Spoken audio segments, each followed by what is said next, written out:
আমাদের জন্য ঈদের আনন্দ নেই।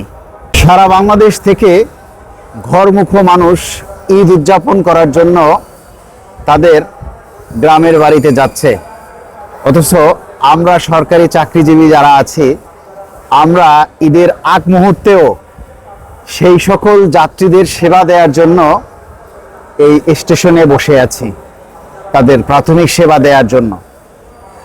আমরা সরকারি চাকরিজীবী, সারা দেশের মানুষের ঈদ আনন্দে বিভোর, অথচ আমরা যারা সরকারি চাকরিজীবী আছে আমাদের জন্য ঈদের আনন্দ নেই।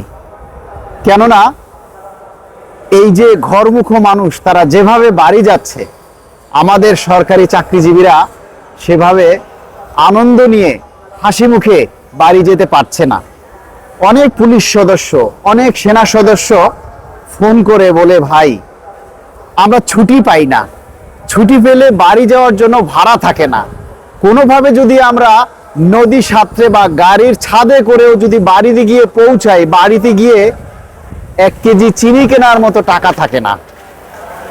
এই যে মানুষের একটা আবেগের জায়গা, এই জায়গাটা থেকে আমরা মাননীয় প্রধানমন্ত্রীকে বলতে চাই যে, মাননীয় প্রধানমন্ত্রী, 11টা বছর আমরা সরকারি চাকরিজীবীরা পে স্কেল পাই না, বেতন বাড়ে না।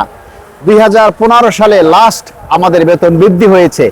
এরপরে 11টা বছর ধাপে ধাপে ধাপে ধাপে দ্রব্যমূল্য আকাশচুম্বী হয়েছে।